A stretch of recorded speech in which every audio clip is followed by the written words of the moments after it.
Nous sommes dans le livre des Actes des Apôtres, chapitre 10, qui raconte la naissance et l'expansion de l'Église après la résurrection de Jésus.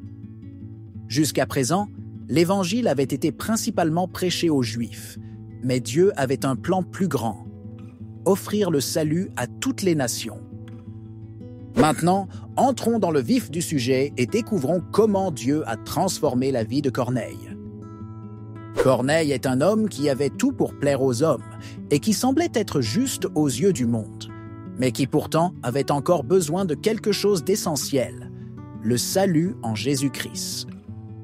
Comme Corneille, beaucoup de gens aujourd'hui pensent qu'ils sont en règle avec Dieu parce qu'ils sont bons, généreux, qu'ils prient ou même qu'ils vont à l'église. Mais la Bible nous enseigne une vérité très importante. Nos bonnes œuvres ne peuvent pas nous sauver pour aller au paradis. C'est seulement par la foi en Jésus-Christ que nous pouvons être justifiés devant Dieu. Nous allons donc voir comment l'histoire de Corneille illustre cette vérité et comment elle s'applique à nous aujourd'hui. La Bible dans Actes 10, 1 à 8, nous présente Corneille comme un centurion romain, un soldat de haut rang dans l'armée. Ce n'était pas un juif, mais un païen, un non-israélite. Pourtant, il avait quelque chose de remarquable. Il était pieux, il priait régulièrement.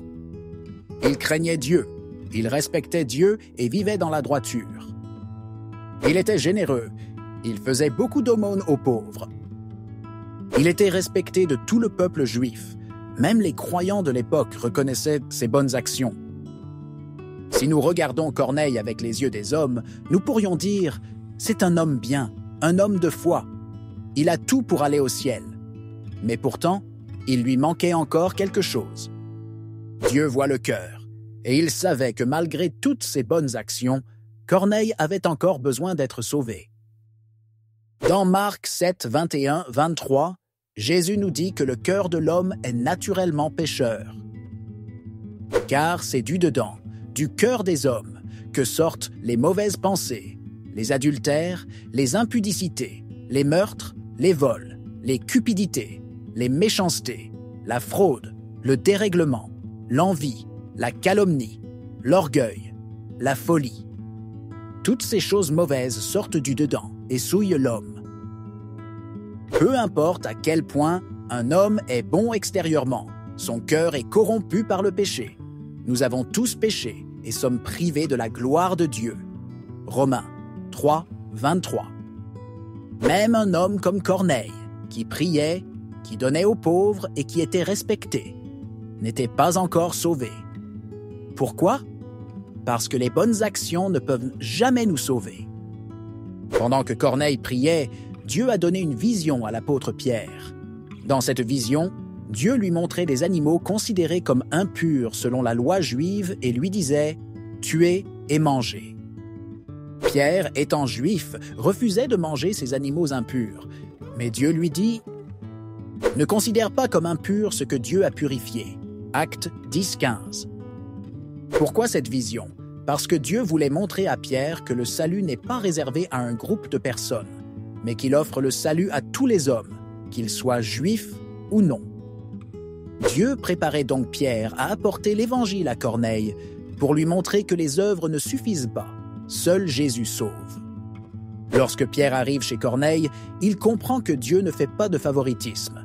Il commence alors à prêcher l'Évangile à Corneille et à toute sa maison.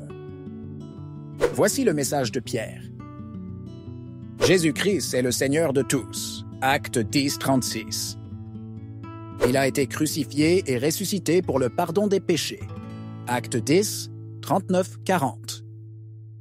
Tous ceux qui croient en lui reçoivent le pardon des péchés. Acte 10, 43. Notez bien ceci. Pierre ne dit pas à Corneille qu'il doit faire plus de prières, donner plus d'argent ou être encore plus généreux. Il lui dit simplement que la foi en Jésus-Christ est la seule chose qui sauve. Pendant que Pierre prêchait, quelque chose d'extraordinaire s'est produit. Comme Pierre prononçait encore ces mots, le Saint-Esprit descendit sur tous ceux qui écoutaient bon la parole. Acte 10, 44. Pourquoi cela est-il important? Parce que la venue du Saint-Esprit est la preuve que Corneille et sa maison ont été sauvés immédiatement en croyant en Jésus. Cela nous rappelle une chose très importante. Le salut ne vient pas par les prières, même si la prière est importante. Le salut ne vient pas par les bonnes actions, même si elles sont bonnes. Le salut vient par la foi en Jésus-Christ seul. Jean 3,16 nous dit « Car Dieu a tant aimé le monde qu'il a donné son Fils unique, afin que quiconque croit en lui ne périsse point, mais qu'il ait la vie éternelle. » Corneille a cru et il a reçu immédiatement le salut, sans condition supplémentaire. Peu importe que vous soyez une bonne personne, religieux, généreux ou respecté, vous avez besoin de Jésus pour être sauvé. Aller à l'église ne sauve pas. Faire des dons ne sauve pas.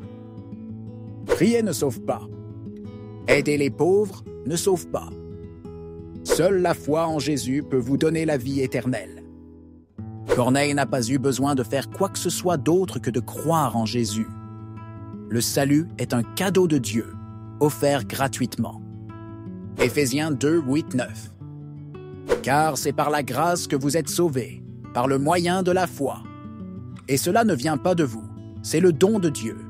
Ce n'est point par les œuvres, afin que personne ne se glorifie.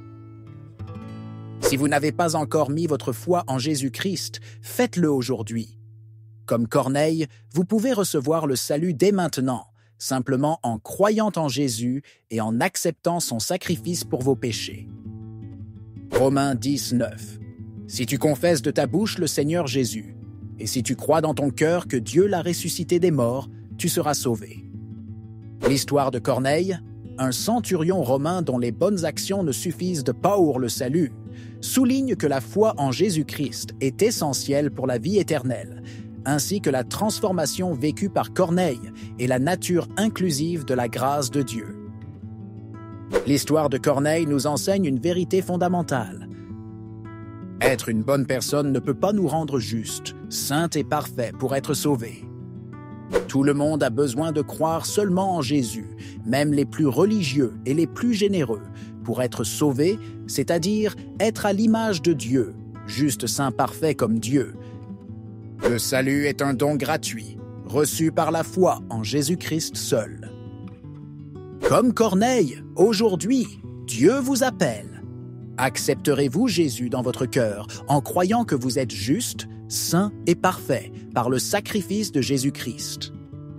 Si vous croyez, comme Corneille, que par la foi en Jésus-Christ et à travers sa parole, vous êtes juste, saint et parfait aux yeux de Dieu, écrivez « Amen ».